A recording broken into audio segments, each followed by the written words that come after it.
thing too about where I was, like California, like we were right on the coast too, so it was always cut your day off at like 3 o'clock. And part of the reason like I moved here and I liked it because the energy of Toronto's amazing, and the work ethic of people, like really hard workers here, and work good long hours, and I like that. In California it's a little different, and not to say that the people don't work long hours there, but there's just this kind of whole mantra of like, you know we want to head to the beach at like 3. We want to kind of I like have a chill a theory little on bit. this I was going to run by you because I'm finding this week very tough to be motivated and focused Hmm. because of the weather. Yeah. The weather is so good. So suddenly, in the back of my mind, I'm like, driving range, The right? opportunities have like Or in the opened back of up. my mind, I'm like, bike ride. Hmm. Like it's just there. Hmm. Whereas in the winter, I just find you just do your thing and that's it. There's no distraction. There's Yeah. okay, maybe you go to a bar, you go to a movie, but you just kind of do your work. And I find myself this week just looking outside, like thinking, is there a way to get out of today? Yeah. I It's don't want it. to do it. And then I'm thinking on the West Coast, if you literally live on a beach and you're on the water and it's that weather all the time, I'm like, yeah, I'd be like the shittiest worker. So, but the thing is, though, is there's the other side of that coin too. Is that like I find that people here are much more resilient because they have to decline doing the funner thing a lot, Yeah. or they're either declining, skipping out at 1 in the afternoon to go swimming, or they're going outside and it's bitter ass fucking cold, and they have to lay brick on the outside of a house when it's like -20. Mm-hmm. So I find that the people here are kind of like constantly in a mode of like denying themselves the comfortable thing to do. Whereas when you go somewhere like that, it's kind of like it's always a little comfortable. So True. you're always a little bit, I'm waiting tables today, but tomorrow's gonna be a good day. Maybe I'll go to the beach tomorrow. Like whatever. It's Well, and kind I of don't know just if this is I used to think it was a US Canada thing, but I don't know if maybe it's just like a Canadian European thing or not, but it's just how people spend their weekends. hmm Because I noticed there's so there's two options. One option is the weekend is to relax. You're not working. You go out. hmm You go out for lunch or you go out for a breakfast, maybe both. You do stuff. hmm The flip side, and this is more my upbringing, that is like the weekend is about cleaning the house, doing groceries, going to Costco. hmm And then sometimes you look at it like, but then your whole weekend is over and hmm you didn't have any of it. hmm So, like, where do you lean? Do you find your strike between that balance? Because I I find my feel wife is more leaning towards let's get all this stuff done first and then we can relax. yeah, like Tanya's a powerhouse. Like she wants to do everything when it's there. And I'm like, it's okay. Like we can wait till Sunday night to do everything. Like I want to get home. And again, I have this thing where I'm like I want to go to work for 100 hours a week, and then I just want to collapse Friday night and not have to think about anything until And Monday actually morning. rest. Yeah. Yeah, and it's hard because I understand that culture and that thought process is like get it done. Like we have a lot to do. We need a clean house. Whereas you talk to people like in California, so like, we're wearing our shoes in the house. Like we vacuum like once every couple weeks. Like it's Well, and I think, we're the not thing, dirty people. We're just more comfortable, kind of just being, I guess, just relaxed. here's my advice on that one. I think if you rely on your weekend to get your relaxation, Hmm. there's no margin for error. Yeah, totally. So if your weekday is that crunch that you're leaving it all to those 2 days, you're going to be disappointed. Hmm. And I bring that up because I used to produce morning television, where my alarm would go off at 2:15. Hmm.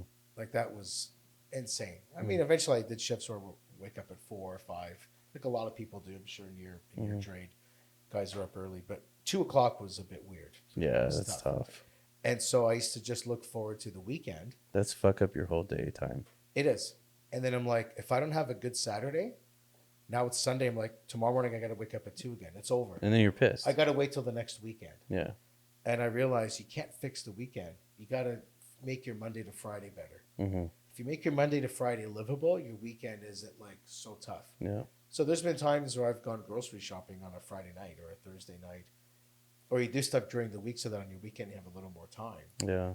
But I do find that's tricky, and it kind of goes back to the theme of today. Is like we're really like grinding it out, Monday to Friday. We're grinding it out, and you got to give yourself some time for like relaxation. But do Because you if we're all feel burning out, too? Yeah, like do you feel too like when we live like I said about like a place like Toronto where it's so fast paced and there's so much growth and there's so much opportunity.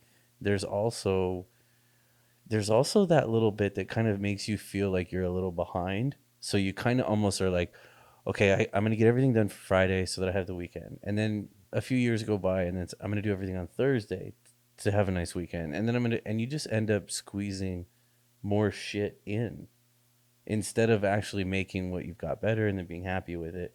You're just ending up creating more work and more work because so and so's got this, or so and so has a pool, so we need to put a pool in, or we want this comfort, so we do this, and then you turn in and you leave yourself all this work to deal with, one or two people. any kind of comparison is dangerous. I find this too. Tell me if you relate. You'll drive by someone's house and they have like their planters out already. Mm. They're, like I haven't even taken them out of the garage. Or someone's lawn looks good. You're like, I haven't even done the weeds yet. Mm-hmm. And so you start comparing it like there's some kind of race that they jumped you on, Mm-hmm. and then you can never ever catch And up. you're overwhelmed. It just becomes Meanwhile, we overwhelming. don't know. People are driving by our place, probably thinking from their perspective they're behind, but we don't see it that way. You always think that you're behind. Mm-hmm. So I'm just finding that that's kind of the weird thing. Like our balance of work and play since the pandemic has been kind of weird. Yeah, and We've I been think limited. when you sit and you reflect on, how far you've come as a human being, like a lot of people feel disappointed because they're a certain age or they're a certain whatever, and they're like, oh, I was gonna be this by now, or I was gonna like I was had this dream, I'm gonna retire by the time I'm 40. Like I said that since I was like 5 years old. And I think that where that's dangerous is that you never leave yourself time to sit and just reflect and say, like, look at my accomplishments. Look at what I've done as a human being. Like if you've got I wish I had a calculator. If you've got say you've got 10 years. That's was it 365? That's was that Yeah. 3,650 days that you got up, you went through life, and you were successful. And we talked a little bit about like the animal kingdom and stuff, and how like treacherous it is, and the existence for a fucking squirrel in the animal kingdom. Like we're human beings, we're the biggest motherfuckers on the planet, and if we're not the biggest to some animal, we got the means to put that big ass thing down. Mm-hmm. Like I We're the look, most powerful we're species. the most powerful, and if you like, I have this picture up of a ship in the middle of war, and it's from like the 1500s. And the reason I have that shit, the cannonballs are blowing up. There's a ship that's all burnt down in the middle of the ocean.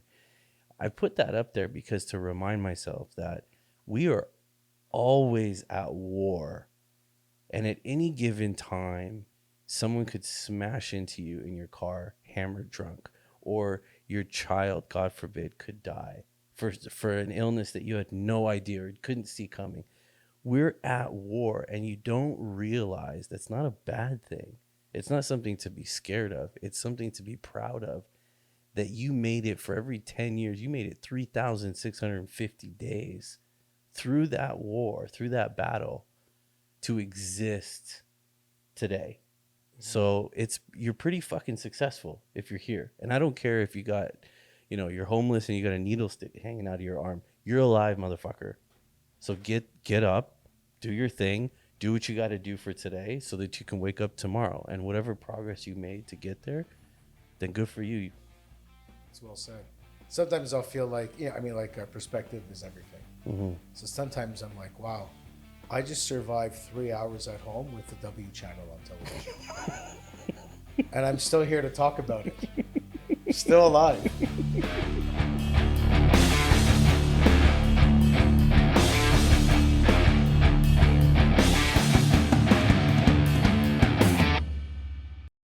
All right, guys, thanks for stopping in. As always, this has been the Tile Freak Podcast, and this is shit that I wish I heard when I was young. Like, subscribe, follow YouTube, Twitter, Instagram, all the socials. You know where to go. DM me with any questions or subjects that you want me to talk about. I'd be more than happy to indulge you. Once again, this has been the Tile Free Podcast, and now it is time for me to get back to work.